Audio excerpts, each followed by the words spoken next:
Hi, welcome to a new video dedicated to a new racer from RealAcc. This is a Scops 100 and this model comes with the FreeSky D16 receiver with a diversity antenna with S-Bus smart connection. You can find also three other type of BNA with the Spectrum DSM2 DSMX compatible, with the classic FreeSky in D8 plus a dedicated channel for the RSSI, and the last is the FlySky in FHD-S2A protocol, so with a working face-off. So what is this Scops 100? It's not a quadcopter, it's a Y4 design. What is a Y4? It's the 3-copter plus an extra 4 motors, but installed ups and down, as you can see on the pictures. So all these brushes are in 100 millimeters. Okay, size, integrate the last electronics. Now we can find commonly in all the last Ratchin or RealAcc models. So a strong 10 ampere 4-in-1 BLE S D-Shot 600 ESC boards. You can find some 1104 motors. For here, they are spinning only at 6,500 kV or 6,000 simply because this Scops 100 works in 3S setups. That's great to offer to boost performances. For the FPV ring, we have a classic 48 channel 25 milliwatt IO FPV camera, 600 TVL CMOS camera.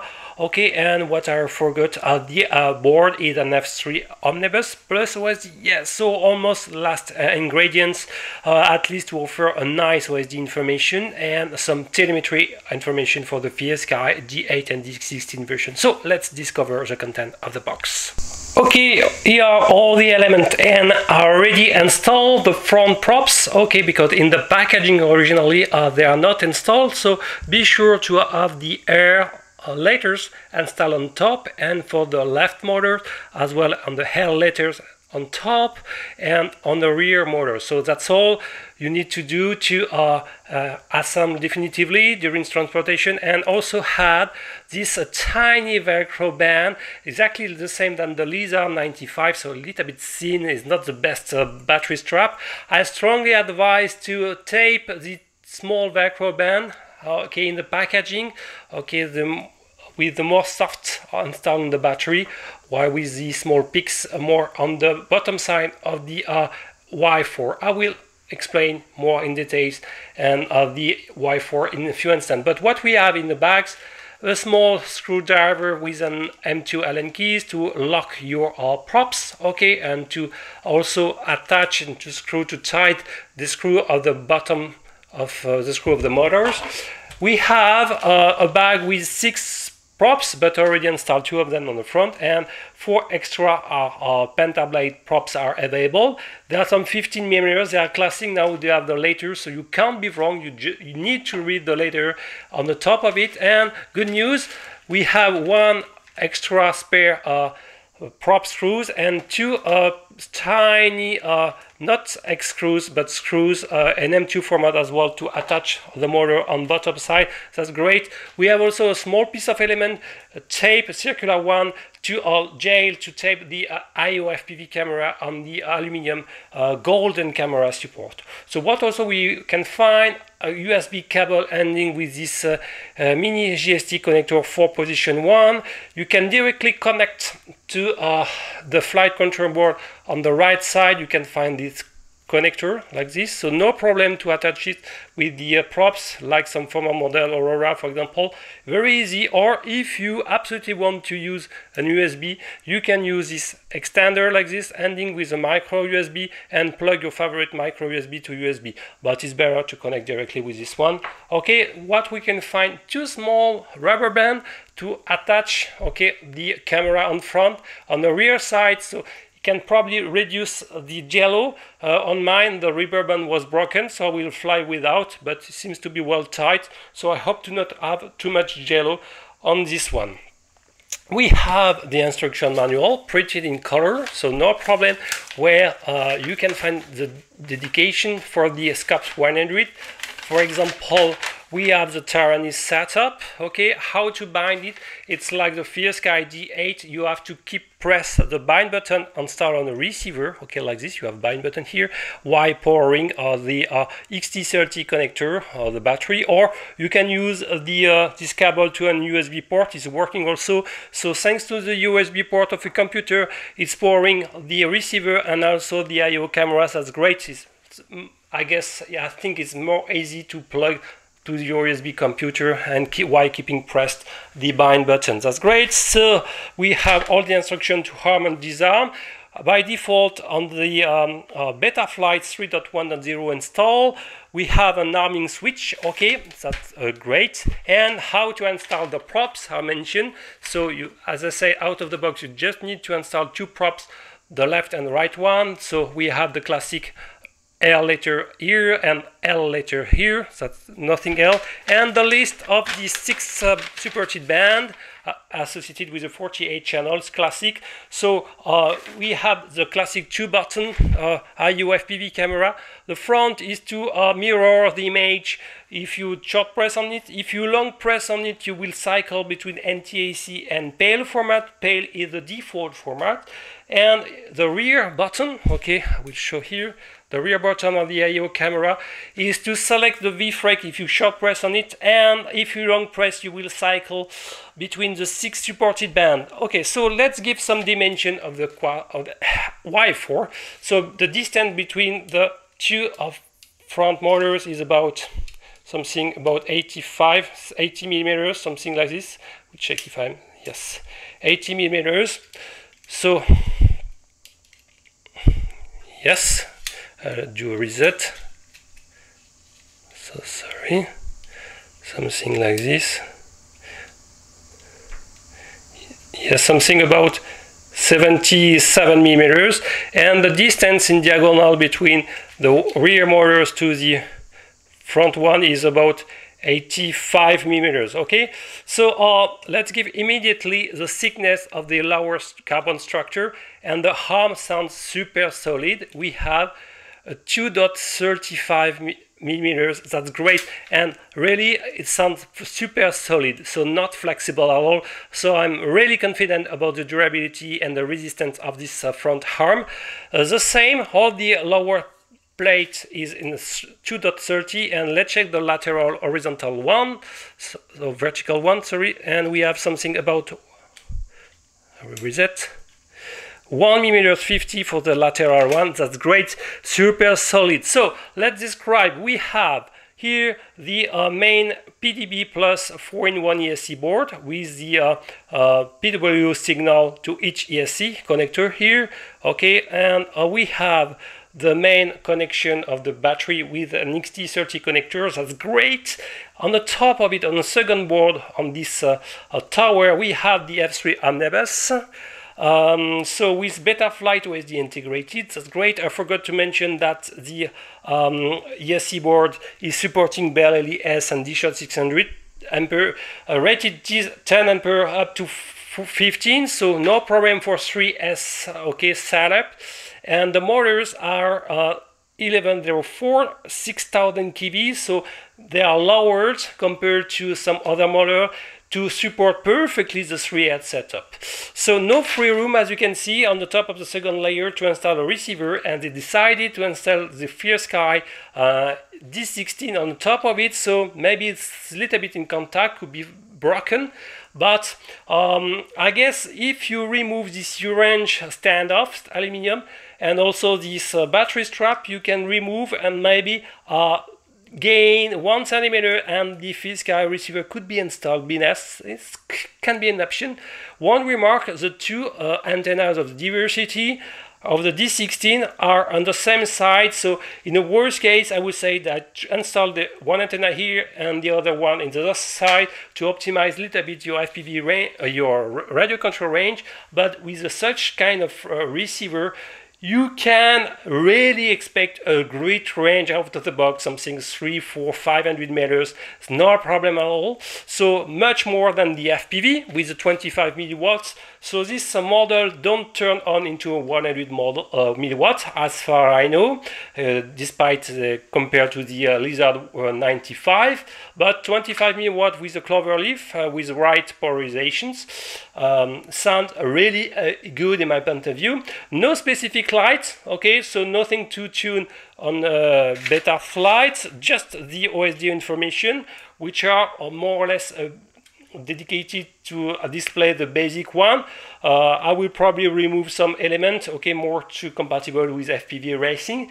But look to the IO camera, we can adjust the up tilt orientation. That's great, and we are by default on the minimum, so you can even incline much more to reach something about 25-30%.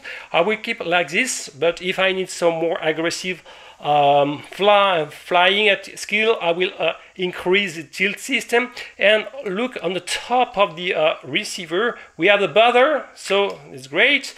So we have the telemetry, okay, a display on your Taranis of your D16 compatible radio, but also a buzzer, very important for your the last model. So let's give an information about the weight. It's also very important for a 3S setup. So without battery, but with the battery strap and the prop install, we are close to 17 gram, okay? To be more precise, 69 gram, yes. Check that everything. And with the battery on top, okay, we are close to 113 gram, so a little bit heavy, but it's a 3S setup, okay? So the battery itself is at least 10 gram more heavier than a 2S model, okay? So I want to show you there is no light when you're powering the system, just the buzzing of the buzzer, okay? It's waiting for a binding, okay, and I will show in few instants how to bind, but as I said previously, it's super simple, exactly the same as the D8 version. So let's do the binding procedure. Okay, so here is the binding procedure. So on your Taranis or compatible FieldSky D16 radio, for ear deviation TX, select the FieldSky X protocol, so you need a CC1000 2500 RF chip or the 3 or 4-in-1 module. Press be ready to bind, and you just need to prepare to pre-insert the XT30 connector, not completely, okay, and keep press the binding button on the bottom right of the receiver, okay, and then I will insert the XT60 connector with the other hand, okay. I should have, as you can see, while keeping pressed a red and green button, I will keep press bind, and we have a flashing red LEDs. I can release everything, okay. Turn off everything right now. Turn on now the quadcopter, okay. And as soon as I will turn on the radio, we should have a solid now green LEDs on the bottom is bound, and let's check the telemetry information. No problem. We have, for example, this value is the RSSI, and this is I have only the built-in the AD1, okay, so 5 volt after the voltage regulator. No voltage of the battery transmitted. Probably we need to make a connection, but it should be possible after this soldering job to maybe to transmit in AD2 the voltage, but I will check that in my protocol. I don't have to adjust, for example, a factor, okay. You need, in this case, if you make the wiring, probably you need to adjust this HUT gain to display the right frequency, okay. So that's great, and let's check that now with a beta flight default configuration. Come with 3.1, but I will probably also install the last version and check the BLLE suite default firmware. Okay, so let's check the default beta flight 3.1 configuration. I will press connect, and as you can see, we have the Y4 design with the two rear upside down motors with red props. Okay, so let's check immediately in the CLI the current version installed. So Omnibus 3.1.0. okay, and let's dump everything. And I strongly advise to save into a text file all this information in case you did a mistake, okay, and you save into a text file all these values, and then if you want to restore, just copy paste here in the CLI and save with the save command. So let's check the setup. I will reboot. Okay, repress connect. Okay, and then go to the ports. We have the USB VCP turn on, normal, UART 1 MCP turn on, but the most important, as soon as you have a FISC ID 8 or D6, 10 or Spectrum DSM2 DSMX receiver version, you need the UART 3 with serial turn on. Okay, so let's go now to the configuration. We have a Y4. And as you can see, we have a clockwise motor is the first, a counterclockwise is the second, and installed on top we have the clockwise, whilst below we have a counterclockwise. So good news, we have the SHOT 600 features turned on by default. Okay, that's great. No specific board alignment. And for the receiver, as expected, we have the serial protocol turned on and specialized for the S-bus protocol. Okay, we are monitoring the battery voltage with the 3.3 for the minimum and 2.9 for the warning. So probably adjusted, that's great. And for the frequency, 8 kilo for the gyros, 2 kilo only for the PID loopings. We have a CPU load at 20%, so probably can be pushed up to 4 kilos. We are monitoring the current meters with onboard ADC. All the features are turned off except OSD, that's great, and we have also correctly written the MISC option. So let's check the phase safe. We have the phase safe drop by default, that's great. Let's check now the PID settings. We have, as far as I see, the default Betaflight 3.1, no specific in terms of rate of PID, also in terms of strength for the angle or horizon, nothing specific, so you will need to adjust with your own favorite. So it means that out of the box should work fine with the default Betaflight settings. We will check that fine, obviously. So let's check the receiver, and I will turn on the radio. Okay, so if you bound correctly, you should see everything's moving, okay, your sticks. And if you have a Taranis, please select, and this is the default settings, the GR spectrum, where the channel mapping will start with the throttle. If you have more deviation TX, you will need to select more of the Futaba, where the first channel is the Aeron elevator throttle, rather 1, 2, 3, 4. Okay, it's up to you, but by default is not this channel, is more associated with the Taranis. Is pretty good. Look that we have the default RSSI channel to 9. So very important. If you have, for example, like I show in the binding procedure and deviation TX, please go to the option of the associated FISC X and select the RSSI in the last channel. In this case, you can keep moving with the distance proportionally to the distance between the receiver and the machine. The aux4, which is nothing else than the RSSI value. If I go away, the RSSI value will decrease. And for me, it's not the 9 channel, but this is the 8. So I guess for the FISC, it will be aux5 will move according to the RSSI value, but for the deviation TX version, it's more the aux4. Okay, so for me, I will need to more apply the 8th channel. Okay, so check according to your radio setup. No deadband. Okay, and now let's check the mode. We have an arming switch, which is mode aux1. Okay. And as in the same time, you can select by default the flight mode, which is associated with aux2. So what we have by default an acro mode.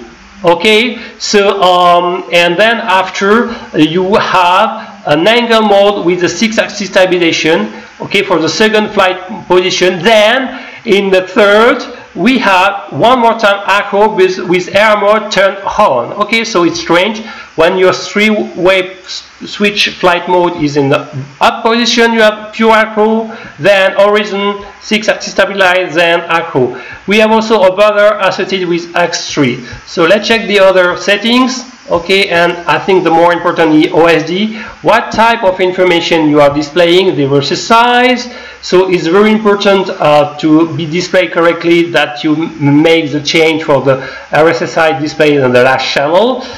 The main battery voltage, crosshair, artificial horizon, flight time, flight mode. So most of the elements should be partially removed. For example, you can add a throttle. So what is good to do is to remove the artificial horizon.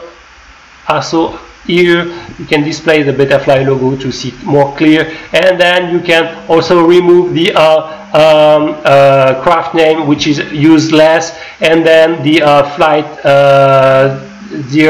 main battery. Okay, so adjust also the capacity for the current battery, which is a 500 or 600 mAh correctly, and by default you are in pale, so please select the pale and as well the metric.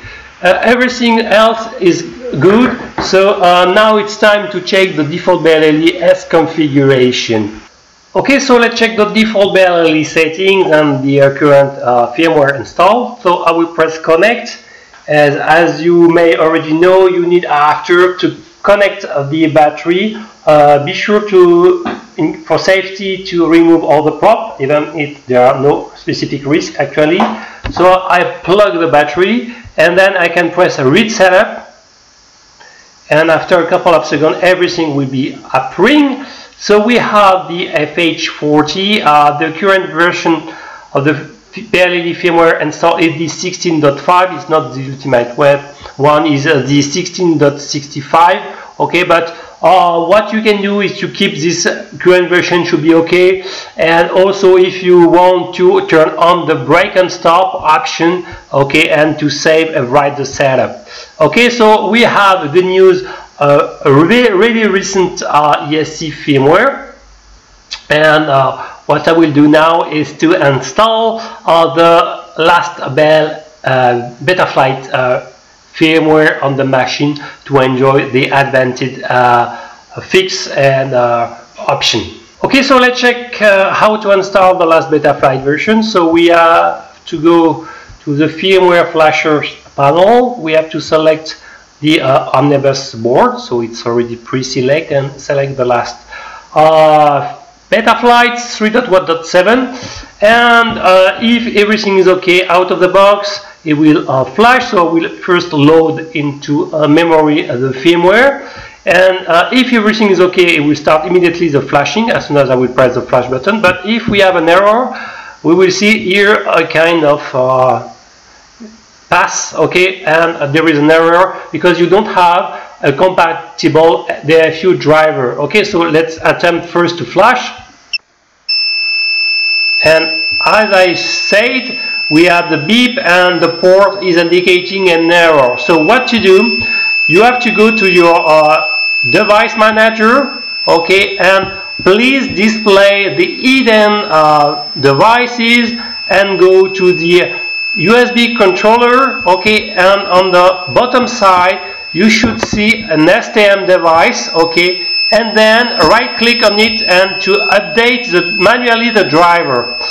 You have two options: either use Zadig software or, as I did, install the Taranis Win driver, already installed on my computer, and I will select it manually on my computer. It's the STM bootloader. So this driver is coming from the Taranis Win driver. Okay, so to click on next, you will install the firmware.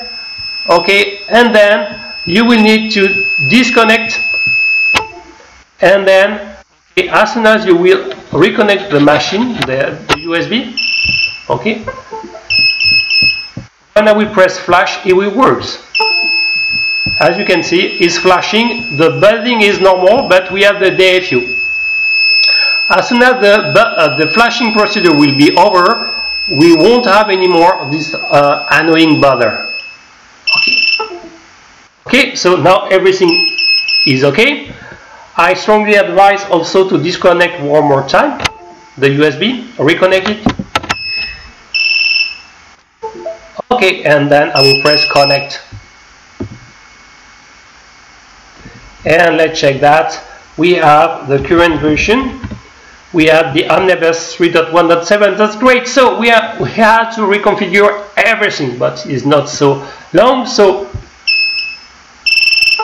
immediately go press connect. We go to the port. So turn on UART1 MSP, and very important, the UART3 serial. Press save and reboot. Okay, reconnect. Configuration. Okay, we have to select the Y4, should be here. Okay, that's great. So as I say, no specific board element. We can select Discharge 600. Okay, it was set to 5. Okay, then select the serial and then specific S-bus connection. Okay, we have to select now the specific. So we had something about 2.9. Okay, we'll select with like this. Okay, to be exactly the same setting than before. We can select here 4 kilos. Okay, and then if you need to type this Scops 100, okay, we can leave it like this. Then turn on or off some option. We can turn off the black box, SD card, and keep it OSD turned on. Everything sounds good. I will press save and reboot. Connecting. So let's check. And with the 4 kilos, we are only 20%, so that's great. Phase safe is on drop. We keep it like this, and let's check now the default new 3.1.7 settings. So the D value is a little bit increased. Maybe you can decrease it a bit. Okay, especially in 3S, the motor can warm if the D value is too high. So maybe we keep it in 25. Okay, like this, and should be this one. Let's say 28, something like this. I will increase the rate to something about 800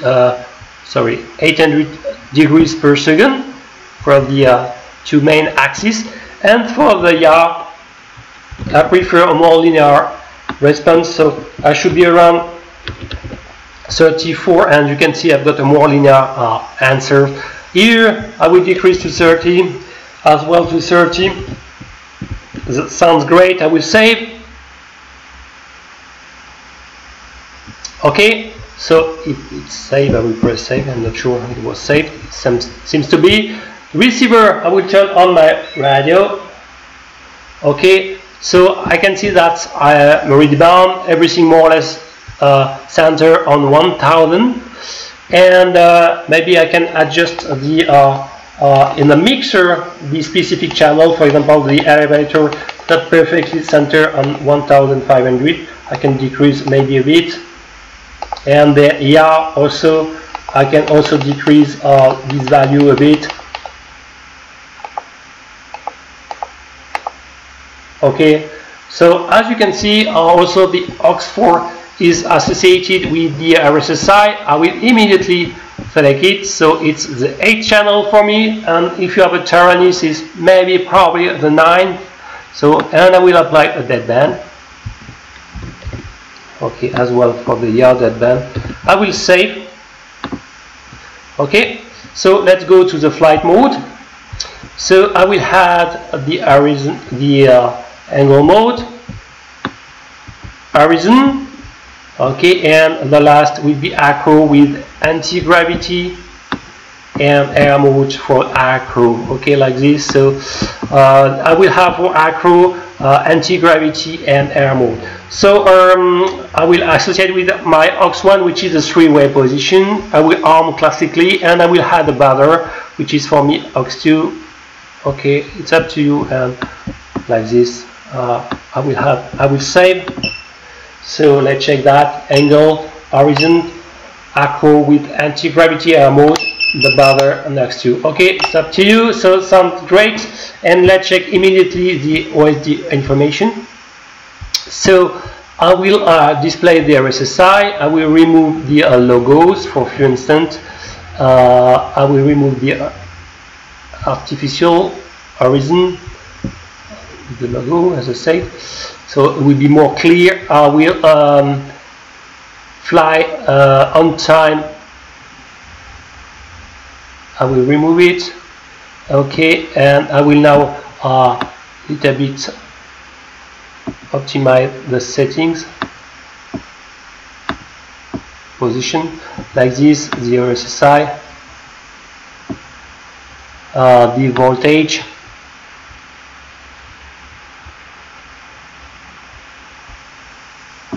like this, the flight mode, and I will add also the throttle position. Okay, I will install it more in the middle, and I want also the crosshair, very useful in the middle, and I will select the pale and the matrix, as well the capacity of the battery, which is 500 or 600 milliamps per hour, maybe 500, can remember well, and also make a warning after 5 minutes of flight time will be largely enough. So sounds great. And very important also to you can select if you want the font manager, if you prefer another type. So for example digital, it's up to you. Betafly, we have different version, large, Betafly, digital, let's say like this. Upload, and it will upload in the board the corresponding font. It's up to you if you need. Okay, it takes a couple of seconds to change a little bit the way. Okay, and as you can see, it's a little bit different. And let's check the OSD information right now. So that's great, and we can return on the Betaflight logo on startup. Save. So now everything is configured, and we are ready to fly. Okay, welcome to the first demo fly of the RealAcc Scops 100. So as you can see, I installed laterally on the both sides of the rear motor the antennas, at least to try to maximize the radio propagation. And very one important point, already labeled in the Betafly configuration, be sure before the first takeoff to specify board alignment in the yaw of 180 degrees. If not, out of the box the default settings are badly configured, and your machine will mix between the front and the right, and your machine will flip. Okay, and you will probably break props. Okay, so be sure to rotate of 180 degrees in the yaw direction, the board, okay, alignment of the board. Okay, that's great. So now we're starting a last condition to show you how are the pump and so on, and after more in FPV, let's go. Okay, so I will connect the XT30 connector, try to align in a more flat surface the machine, and I will try to record on my arm way. Okay, and I've got the OSD information on top, so I guess I need to install the OSD in pale settings. Let's go. Okay, it's take off, super stable. So thanks to the Y4 setting, I should have a much more better yaw already. Wow, it's flying well. Let's check our pump. Wow, it's powerful. Great. Sounds a really nice machine. Yes. Yes. I like it. Yes. It's turning super great. Oh, let's check if in right attitude. Okay. Wow, it's flipping super fast.